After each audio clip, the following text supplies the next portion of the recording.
This is Rocky Snyder. At the tone, leave your name and message and I'll get back to you. Yeah, so you're gonna talk about core?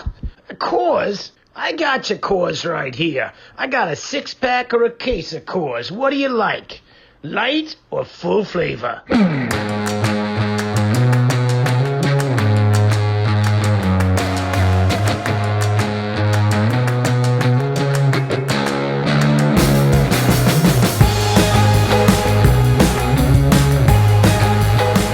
On today's Rockfit Files, we sit down with my good friend and colleague Jessica Schatz, the core expert.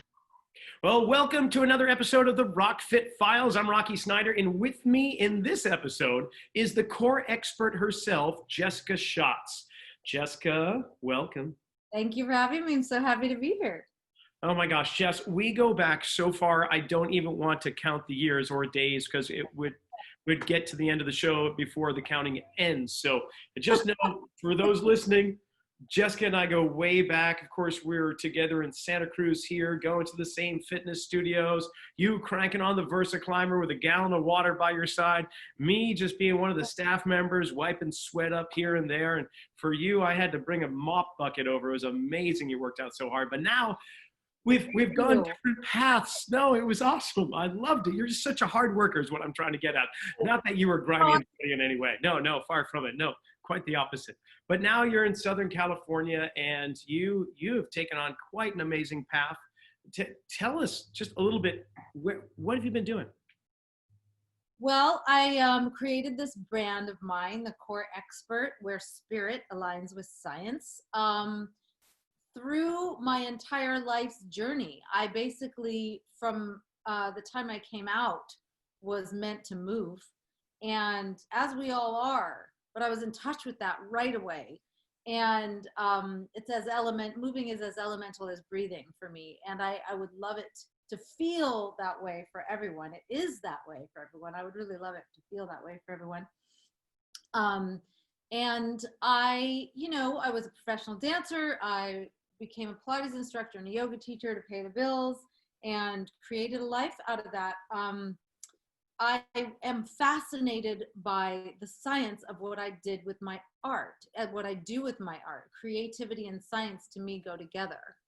And I really did put together a program that builds on these principles of Pilates. It's rooted in Pilates and its principles, but ties in elements of biomechanics when it comes to function, how we function in our lives.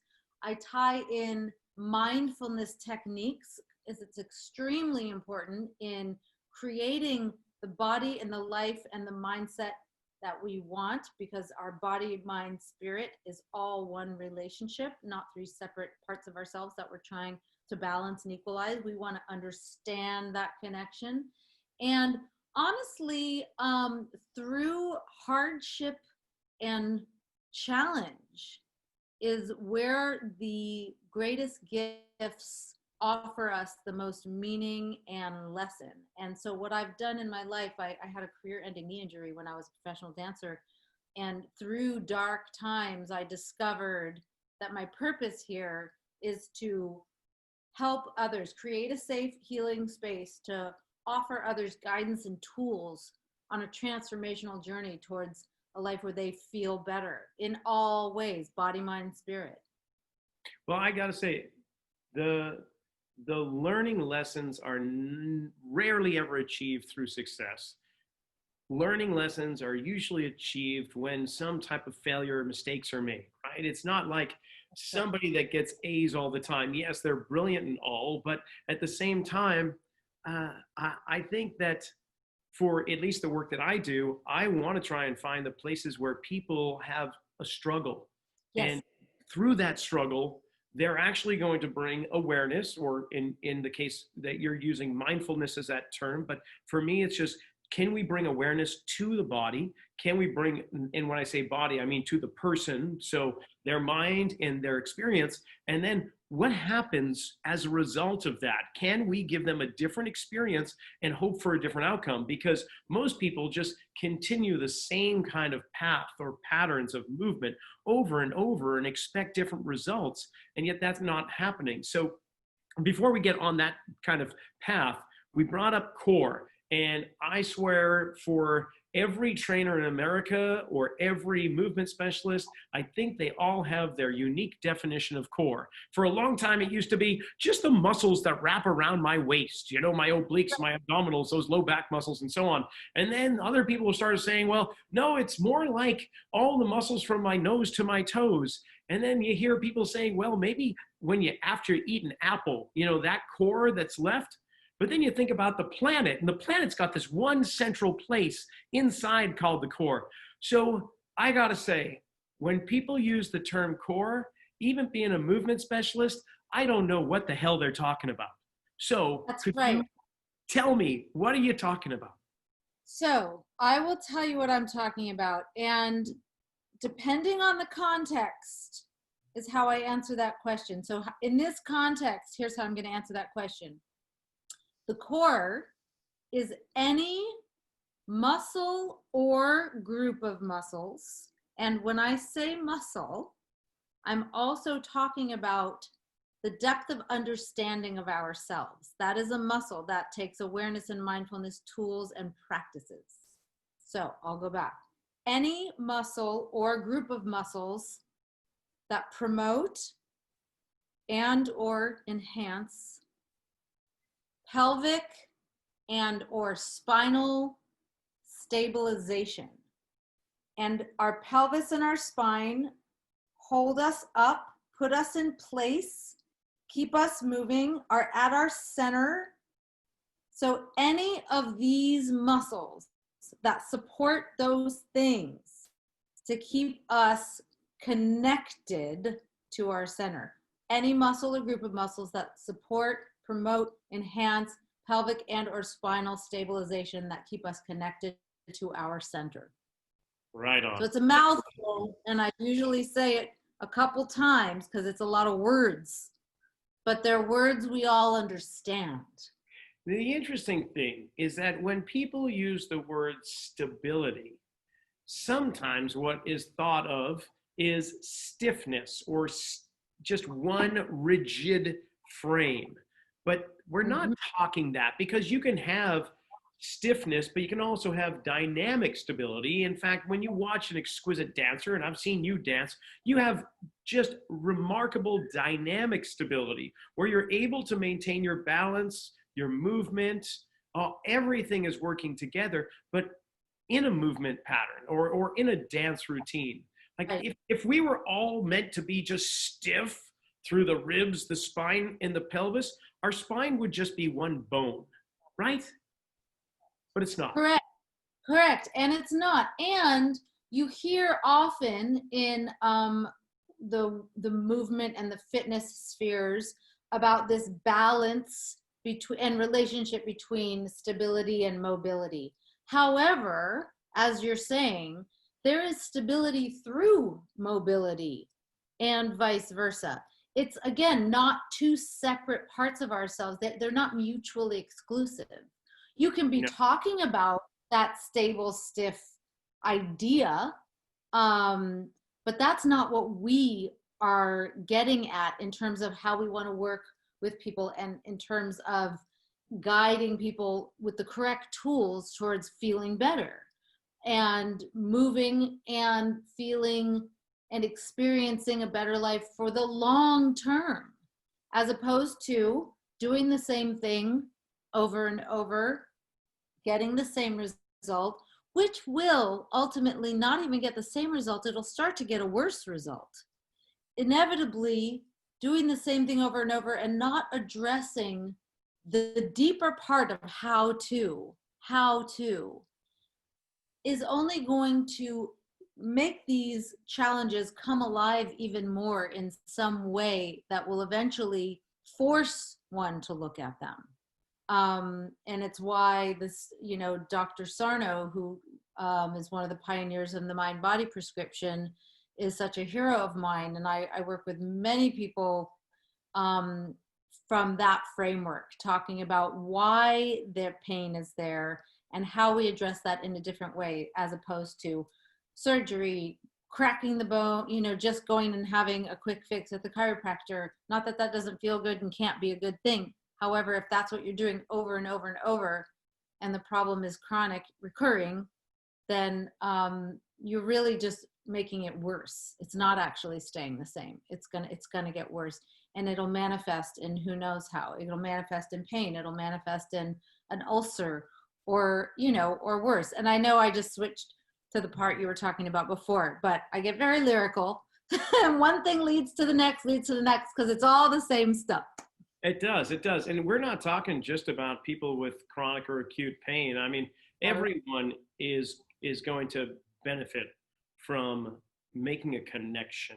Yes. With their physical frame, with their Awareness, mental ability, with the spiritual aspect of them, correct? That's yes, really that's what we're talking about. Right. The awareness of the connection, the awareness of how you're moving and how you're breathing, and how you're feeling and thinking. And, we fall into patterns that we've learned over time. We have learned from childhood, taught to us by people who learned it as well, structures and confines that become autopilot, unless we choose to do something differently and want to feel differently. As opposed to, you could have two people standing in line, the same long line with the same person at the front register taking forever.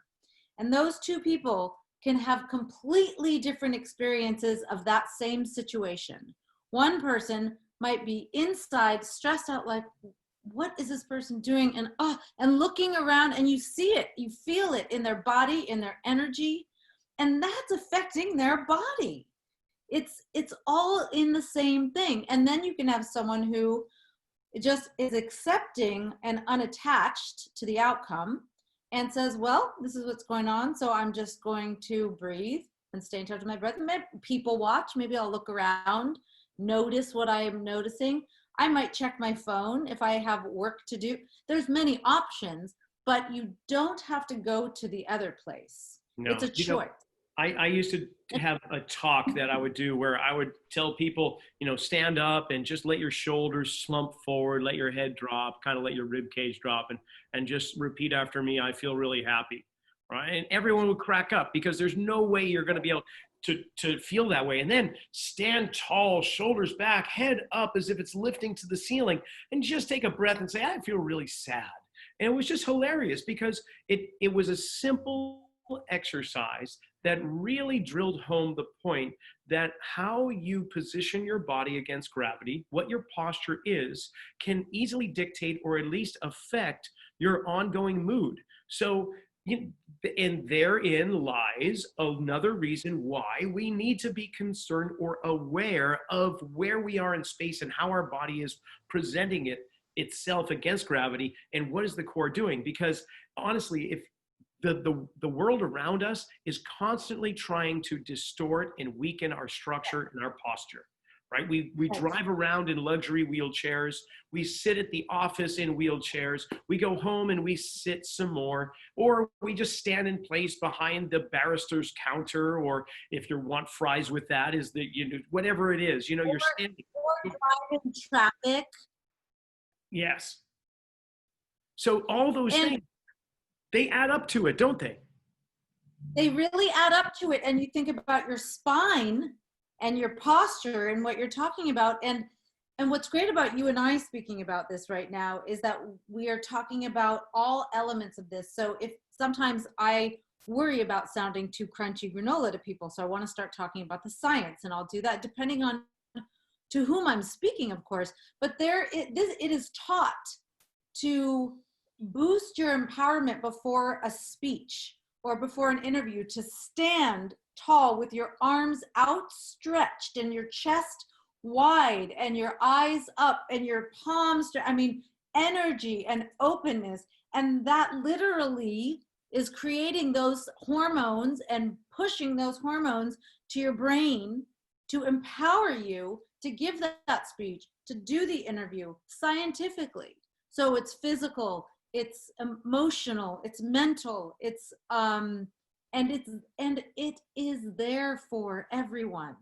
And yet we It's a, were raised to section off and segregate, whether it be a joint or a major muscle or a portion of the body or an organ. This is how we think about the human frame, and we pull right. apart the psyche or the emotional from the physical realm. So it's no wonder when we start talking in this manner of more inclusion, more adhesion of all of these parts together, that there's going to be a whole bunch of people that scoff or just say, oh, here you go again. Oh my gosh, no wonder there's dispensaries on every street corner in California. They've already obviously been visiting it. But honestly, that is just contempt prior to investigation. How about that? Say that again. It's That's contempt. important. Contempt prior to investigation. They have this contempt because they just don't understand, right? That's a Herbert Right. Spencer quote, by the way. Those are not my words. Somebody else coined it Right. a long time ago. Great quote, though. It's a great quote. I just want to make sure that because I was talking at the same time that everyone heard it. Yeah. Because it's, I mean, it's only in education and it's only in self-education, the experience of it that will, let me say, convert some people. There are some people who, until they have the experience of it, who want to stay married to the idea of what it actually is. It's this separate thing. It's just my foot. Just my foot. Well, guess what? That's where it starts. That's the beginning. And where's it going from there? And we are connected. You see it? Wasn't there a game, a song, the foot bone's connected to the Exactly. You know, I love the fact that we've been talking now for a while all about the core and all about structure, and not one time have we actually mentioned exercise, right? We've talked about movement and awareness and emotion and mood, but we're not actually talking about a workout plan or a specific exercise, are we? No, we certainly aren't. And what's so interesting about that is what you and I do for our life's mission and career and purpose and profession is movement oriented and involves lots of different kinds of movement and lots of study of different kinds of movement. And we are all meant to move, and it looks different for everyone. And I don't even use the word generally when I speak or write or even teach. I generally, for me, don't use the word exercise, or I often don't use fitness. I will when it applies. And then when people look at my website and hear the core expert, they're like, oh, well, I'm going to get a six pack. And look, a nice physique might be a fun bonus feature of what we do together. Might be. I mean, I'm going to say that I want people to feel loving, nourishing of themselves, no matter where they are in their lives when it comes to their physical appearance. I'd love us to be less oriented with that. That's a whole other part of this conversation. It's a tangent off of what we're already speaking about. But it is about movement. And I even have a movement sequence on my website where I have lots of videos, which I'll get into again later, something for everyone. The entire thing is done in a chair, because not only for a couple of reasons. One is people spend a lot of time in a chair, or they need to be in a chair and they're limited in ability and or mobility. And it's called Sit to Fit. And I tell people who are extremely limited in mobility that yes, it starts with movement, because the first place you're moving in your body is your breath. You're moving right now. Everything inside your body is moving. Your blood is flowing. If you're looking at me and hearing me, then you're moving. Your breath is the first place you go. Your breath is at the core of it. The breath is a recovery tool in all areas of life, not only in athletics, which it most certainly is, but in moments of great challenge and major adversity. There's an exercise literally that I teach. It's a mind, body, spirit exercise that I teach at the end of one of my stronger movement classes. And it's literally an exercise in that it's a 2-minute movement sequence that will absolutely get the heart rate up and invigorate you.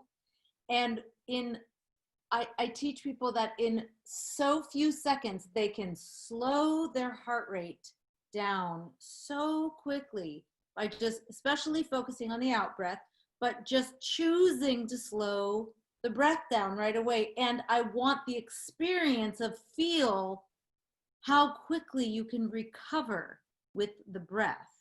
Your breath is your recovery tool. When you can learn the tools to create calm and presence on the mat or in a class in the face of a physical challenge, you can take those same tools off the mat in the face of life's many challenges. Yeah, we hear this often, and people yet are still surprised by it. The connection between breath and emotion. But it's quite simple. As we get more excited or stressed, our breathing patterns change. And as we relax, they change. So that's one thing that we can actually control amongst our autonomic systems, right? We could, to some degree, if you are some Tibetan monk who has practiced it for a long time, control your heart rate, perhaps therefore controlling your circulation. There's other blood pressure perhaps, but really the one most readily available autonomic function or system is breath. And that sends, exactly, it sends a signal up to the brain to either excite or relax. And I love the fact that I don't like using the word exercise. It'll slip out of my mouth because, I mean, for 30 years, I've been teaching movement. Yes. And for many years, I've been using that word, but as of late, the last few years, I really got away from it because, one, it brings about a connotation that most people are not going to have as a positive kind of connotation. They're going, oh God, this is something I have to do. Right. It is a requirement if I want to try and stay in this position in my life, which culturally speaking may vary from one decade to the next. Ripped abs in this culture were not necessarily something you were trying to strive for in the 1950s. And never mind like Chaucer's time in Canterbury Tales, it was more a rotund figure that we were looking for. So when it comes to aesthetics, that's just temporary cultural sway depending upon what TMZ or Shape magazine is saying you should believe in. So let's put that crap off to the side. But honestly, movement or experience, I tend to use the word experience or journey or things like that because things you want to have a new experience. There's pretty cool things that you can experience in life, including the way in which your body moves that you might not have even imagined that it could move. And I don't mean acrobatically. I mean just in a way that it's not going to let you think about your lower back when you do it, or that your shoulder, you're concerned that when you reach in this direction, you're always thinking about this is going to happen. Well, wouldn't it be nice if you had these experiences where you started to elicit a different response, and then somewhere down the road you realize, oh my gosh, I didn't even think about my back when I went over there and picked that up, or I can't remember the last time I thought about my shoulder.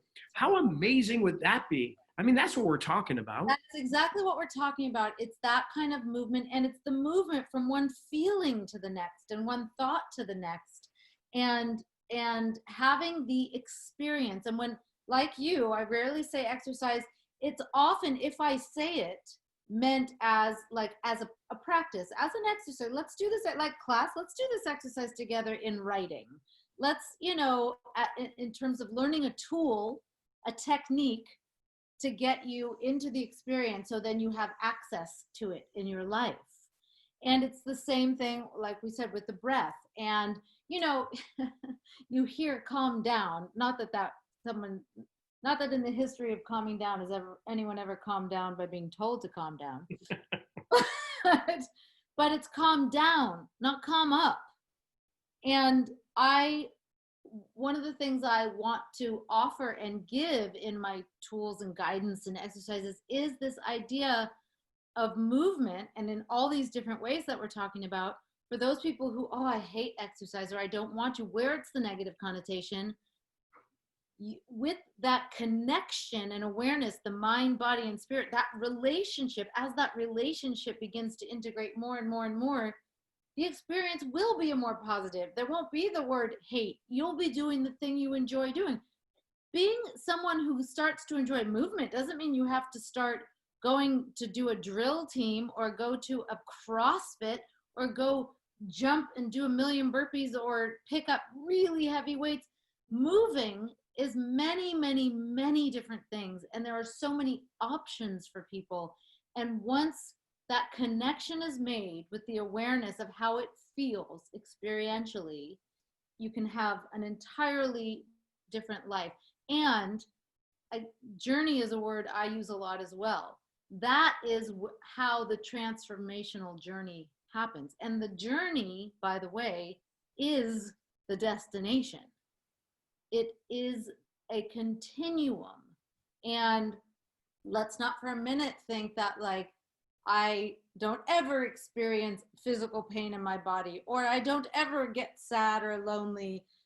Obviously, the lessons that I've learned and the hardships and the pain that I've been through have offered me the resiliency and strength and tools to learn what they are when they come up, to manage them, to look deeper at what the invitation is, and then to offer to others that same connection of humanity, that we are all on the journey and that we all ebb and flow and that we all experience, to sound crunchy granola, the yin and the yang, the ups and the downs, and how we move through those things to get to the other side of it is the journey. And that is the awareness.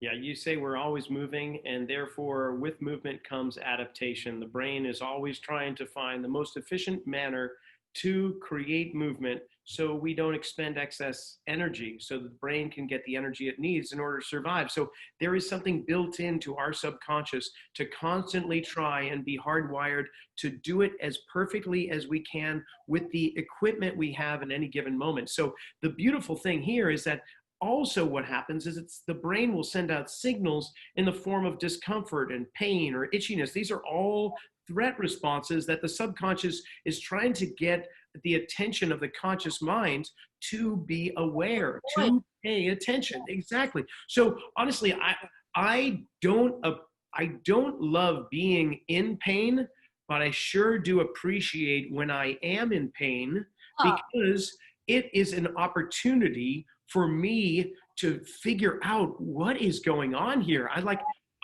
like being pain-free, just like anybody else. But you'll go and do something throughout the day, and the next day something will start bugging you a little bit. And for me, I'm going, wow, this is actually cool. I didn't expect this to happen. So now let's explore this. And granted, you and I have the background to do just that and explore movement and so on. But isn't that a remarkable thing that our brain is telling us, to the other brain, to the conscious mind, hey, now something isn't quite going on. Now you can ignore me all you want. You can throw some pills down your throat or whatever and just keep on going on. And I'll figure out a new way to let you know that this problem or issue in the tissue or whatever it is hasn't been remedied yet. And eventually, if you keep doing that, I am going to find a way to really get your attention. And and so many people are in that realm. We have so many people in pain. And wouldn't it be nice if we just had this shift of awareness and understanding that the reason for the pain is not to make your life miserable, it's actually to encourage your life to be better. Exactly. And no one is saying that your pain is not real and you're not experiencing physical pain. And you use the word opportunity. It's the same thing, but I use the word invitation. Okay, what's the invitation here? What's this about? And how do I explore this and think about this differently? And when we talk about the pills or the whatever, welcome to the world of back surgery. How many back surgeries were quote unquote successful?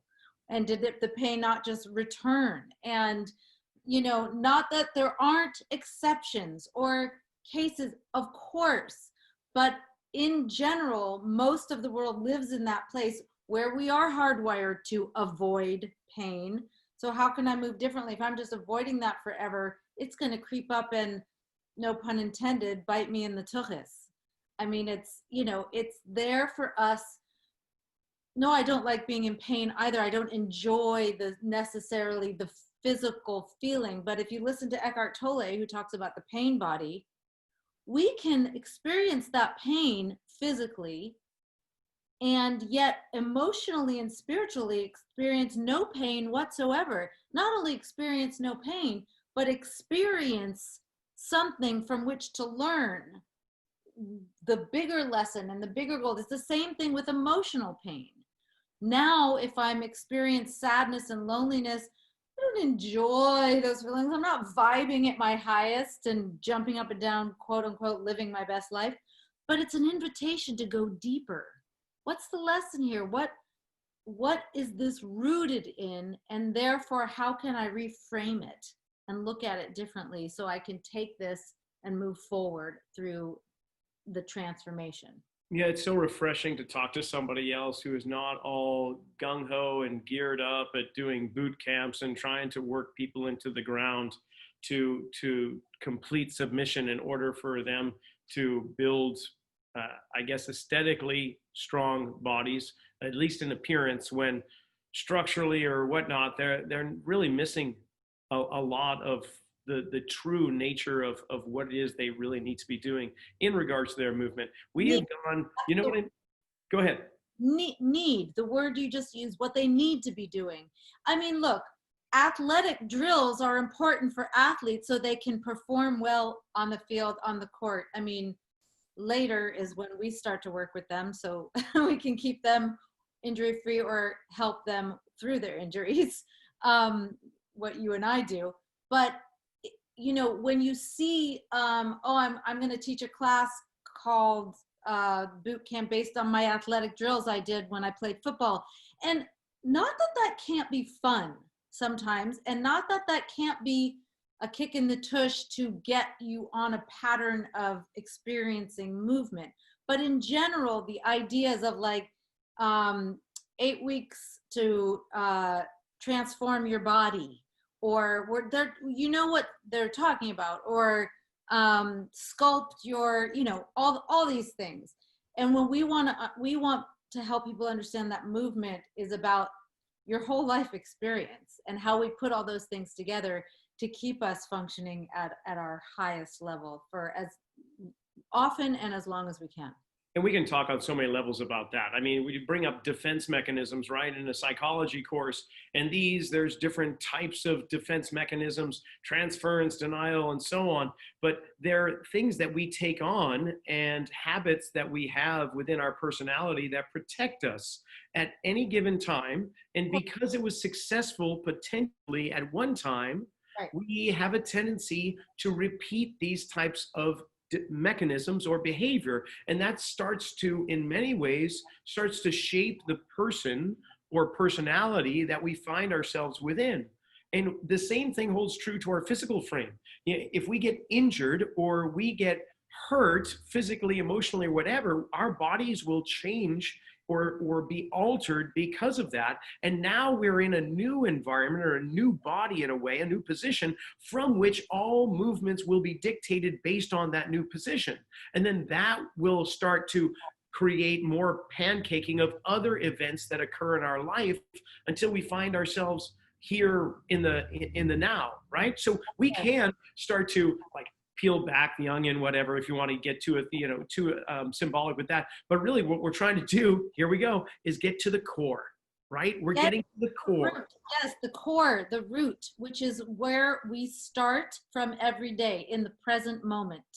Because once we get into that core, then from there, it may not matter about all the layers that have been built up around us. If we can, and you see it in a therapy kind of session, they're trying to get the root cause of your behavior. Well, we're doing the same thing in the physical frame. What was the root cause of your reason for why you move the way you do that's causing the low back pain to occur? Yes, go see the doctor and he'll address the low back, but it could have been that ski accident they had that wrenched the knee that caused you to walk differently. And that was when you were 10 years old. And then 20 years later, after doing all this exercise or running, finally the knee just said, hey, back, you've been trying too hard to support what I haven't been doing. Why don't you let them know this isn't going on so well, And Exactly.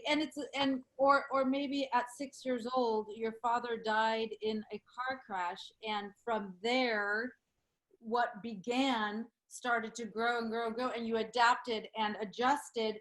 And eventually, your body and your mind and all of it says, no more, no more. So all of that is starting at the core. All of that is starting with right here, right now. Where are we? What do we feel? Like when you do the exercise, sometimes when you present at conferences, let's all stand, or when you work with someone, see, where do you feel the weight in your foot? Where are we right now, right here and right now? Because really, the most important relationship you'll ever have is with yourself in the present moment. And if you know where you are now, and we have an ideal place that we want to get you closer to that core, and you're here, well, you've just given us some beautiful information as to which way to travel, right? Yes. And that's the journey.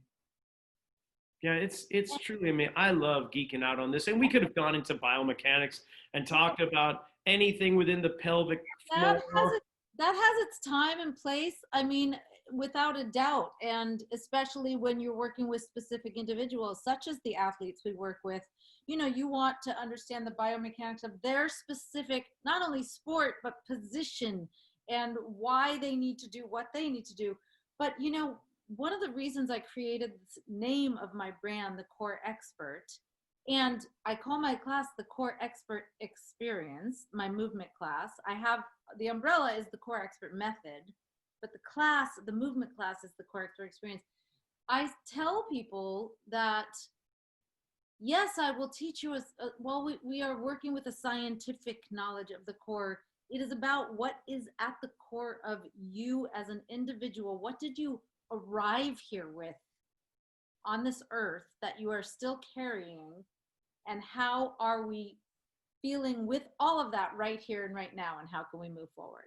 So the Core Expert, where spirit aligns with science, it aligns because it's all part of the same relationship.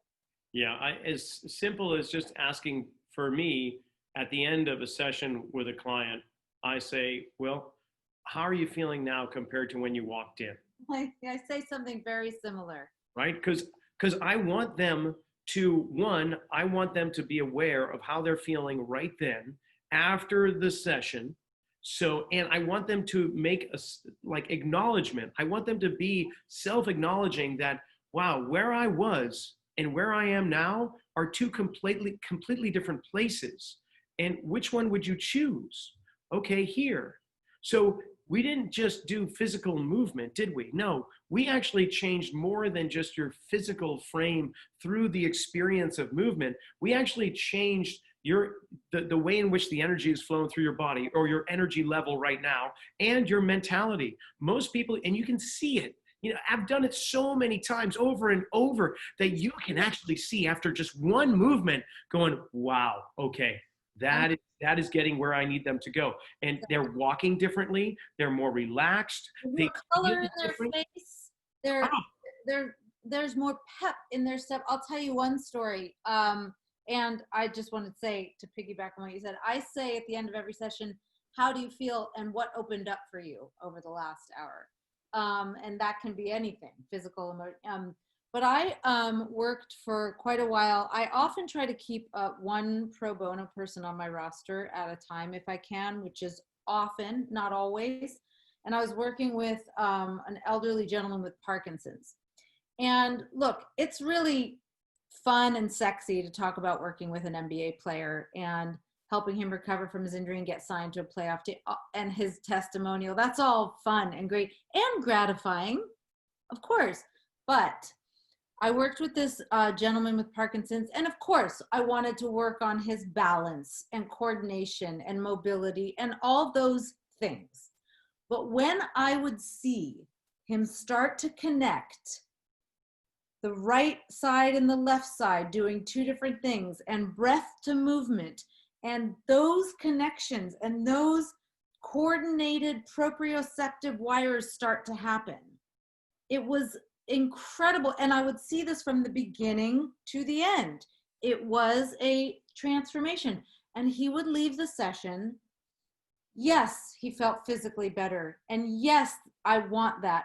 But there was more self-esteem. He walked out with a greater sense of self. I realize many people with Parkinson's and other limited mobility, chronic illnesses of any kind are often quite marginalized in our culture and feel that way. But to see him leave with literally more self-esteem that I could see was so gratifying and so moving. And one of my favorite things to talk about, I wrote a blog about it. It's on my bio. I mean, it was just such a special experience that it was an exchange. I mean, we were having that experience together.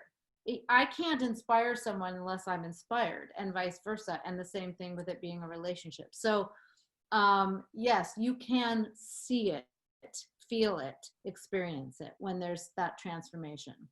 Without a doubt. Yeah. And it's just a wonder. And the more you're aware of it, the deeper your understanding of it too, the more you can see, and the more fine-tuned you can be in terms of providing movements to people and getting a sense of, well, that definitely was, without them even telling you, you can see it in their frame and their energy. Yes, they are lighter, they're hopping around, they're bouncing, there's a different facial expression that they're holding, maybe one of happiness, but maybe one of awe, or being not dumbfounded, but just so curiously aware how different they're feeling.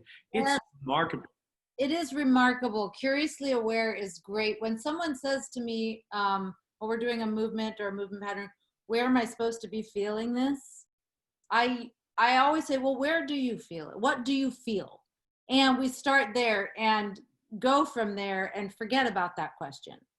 Not that we don't do movements that target muscle groups, of course, but the question, where am I supposed to be feeling it?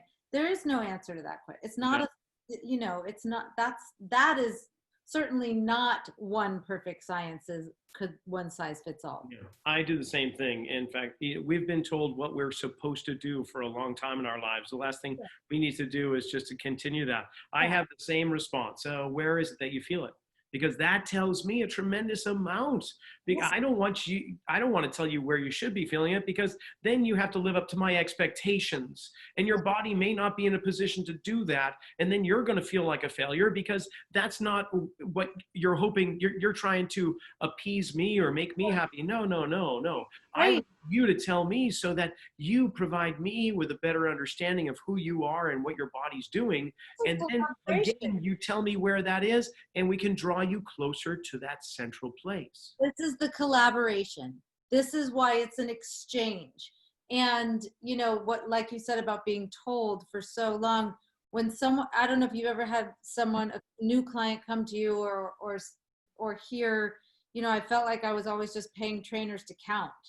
And I would say, I'm so sorry. I mean, I don't use the word trainer for myself, but not that there's anything, if someone wants to use that term, that's okay. But, I do like to say, instructor or coach or guide, depending on the context. But I definitely, the idea of the training, it's the same thing with the connotation to the word exercise. It's the same thing with the connotation to the word core, and that it becomes about what your abs look like. Beautiful. Now you have some things on your website, and at the end of the RockFit Files episode, what I generally do is do a little segment, a little video that pertains to some of the concepts or ideas, the movements that we were talking about within this period of time. But I don't think I'm going to do that in this episode. I'd rather people go to your site, because you've got some complimentary videos yourself that would really send the message home as to what we've been kind of bantering on for the last almost hour here. So I'll put the information up at the bottom of the video on the page here, but for those that are listening to, say, the podcast, where can they go to get more insight? Okay. So my website is jessicashots.com. Well, Rocky will have the words so you don't have to write down the spelling of my name, or do you need me to spell it out? Well, SCHATZ, shots. SCHATZ, shots, jessicashots.com. And I offer a lot on my website. I mean, if you want to read more about me and read what I've written, either for press or for blogs, you can do that, of course. But if you want to go straight to the videos, I have many, many movement videos as part of a membership and subscription, that the entire thing is always going to be 2 weeks free. And then I have it really dirt cheap right now. It's only $99 a year or $9.99 a month. However, there are some free videos on there if you would like to get a sample or an idea of some of the things that I do. And I literally have something for everyone on that service, and my entire video library is available. Whether it's yoga or Pilates or a stretch session or a morning routine session, or my sit to fit video in a chair. I have a video called Active Agers. I have one called Low Back Health, which is literally about movements to promote spinal and pelvic and core wellness and high function. So there's something for everyone there, including some free ones. I have guided meditations on there as well. Some are theme oriented, whether it's about pain or anxiety, or they're often just very much about mindful breathing and centering and grounding. I also have an ebook that's called 3 Ways to Feel Better Right Now, which is something anyone can do anytime to feel better right now. And then if you want to find me on my classes that I jump on as a guest, or events, mostly virtual at the moment, whether it's podcasts or an IG Live or someone else's Zoom, all over my social media. I'm all over social media promoting those things. Jessica Shots is my personal Instagram. My business Instagram is The Core Expert, and I promote everything there. So feel free to find me there, reach out, send me a DM if you have any questions. I respond to DMs. You can email me through my website, and I appreciate being here, Rocky. This has been a blast. Oh, I've had a lot of fun, and honestly, it's just so nice to reconnect with you and just chat up a storm about what we enjoy, and always. So, yeah. And I will just say, I won't say numbers or years or anything, but we have known each other over half our lives. This is true. Yeah, this is true. So at least 10 years now. That's it. Very good. Yes, you've even had come to my mother's Passover Seder at her home. Oh my, yes, yes. And I think I found the hidden object. Afikoman. You found the Afikoman, you got the prize. Yeah, you shoved me out of my own room and shut the door to find it. Damn right. It's all about the competition. All right, so that is it for this episode of the Rockfit Files. Jessica, thanks again. This has been great. Thank you so much. I can't wait for the time when we kind of revisit another episode and actually in the same room together, and we can be done with these Zooms, because sometimes it's always, not sometimes, it's always better to be in person. Always. It is community and collaboration over competition and chaos. Well, until next time, we'll see you all later. Before you go, our new book, Return to Center, breaks down everything we did today and a whole lot more. So check it out at rockysnyder.com. Our link is on our page too. If you still haven't subscribed to this channel, please do. Thanks for watching.